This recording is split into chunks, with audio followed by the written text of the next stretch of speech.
Recipes. ఈరోజు మన recipe బఠానీ పులావ్ అండి. కావాల్సిన పదార్థాలు మసాలా సంబంధించినవన్నీ అండ్ నేను ఇక్కడ డ్రై ఫ్రూట్ కూడా తీసుకున్నాను. అండ్ ఇక్కడ చూస్తే టీ గ్లాస్తో నేను ఒక గ్లాస్ బాస్మతి బియ్యం, నేను ఇంకో గ్లాస్ నార్మల్ బియ్యం తీసుకొని ఒక హాఫ్ అన్ అవర్ అయ్యిందండి నానబెట్టుకొని. అండ్ అలానే అప్పుడే బఠానీ కూడా నానబెట్టుకున్నాను. అండ్ ఇక్కడ ఆనియన్స్ ఆల్రెడీ స్లైసెస్ చేసి పెట్టుకున్నాను. అండ్ ఇది చూస్తే ఒక టొమాటో మిక్సీ చేసేసుకున్నా, ఇది అల్లం వెల్లుల్లి పేస్ట్. వీటితో పాటు నార్మల్గా మనం వేసుకునే ఉప్పు, కారం, పసుపు, ధనియాల పొడి కావాలండి. సో నేను ఇక్కడ ఆల్రెడీ గ్యాస్ ఆన్ చేసేసుకొని కుక్కర్లో కొంచెం ఆయిల్ వేసి పెట్టుకున్నాను. సో ఫస్ట్ మనం వేసుకోవాల్సింది ఈ మసాలా దినుసులు వేడెక్కిన తర్వాత ఆనియన్స్,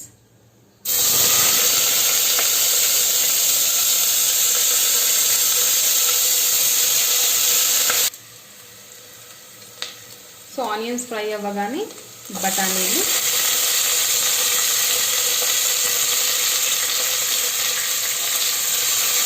సో బఠానీ వేసిన వెంటనే ఇవి డ్రై ఫ్రూట్స్ కూడా వేసేసుకుందాం. సో అంతా బాగా ఫ్రై చేసుకోవాలి. అల్లం వెల్లుల్లి పేస్ట్ మొత్తం పచ్చివాసన పోయిన తర్వాత మనం మిక్సీ చేసి పెట్టుకున్న టొమాటోది వేసుకుందాం.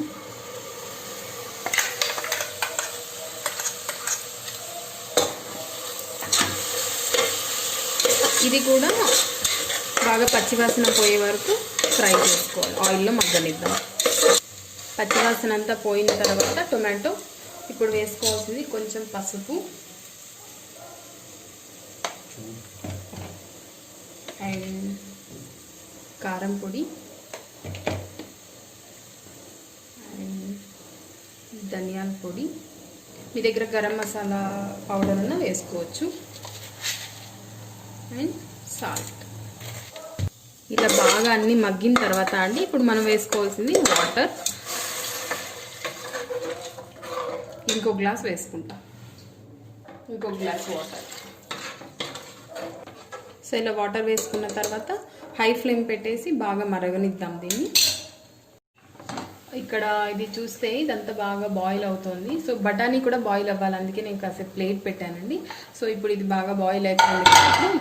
బియ్యం యాడ్ చేసుకుందాం, నానబెట్టుకున్న బియ్యం.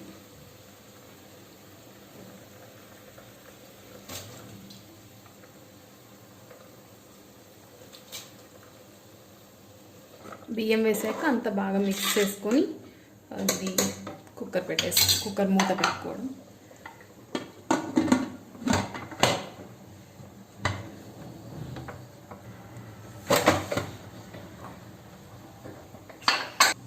ఆఫ్ చేస్తున్నాను ఫ్లేమ్, కొంచెం చల్లారనిద్దాం. ప్రెషర్ అంతా తీసేద్దాం. ఇలా దించుకుందాం. సో ఇలా అవుతుందండి. కొంచెం చల్లారించిన తర్వాత మనం సర్వింగ్ ప్లేస్లో తీసుకొని తినడం. మీకు ఈ రెసిపీ నచ్చితే మీరు ట్రై చేసుకొని టేస్ట్ చేయండి. సో మరెన్నో రెసిపీస్ కోసం please subscribe to my channel Anantapur recipes.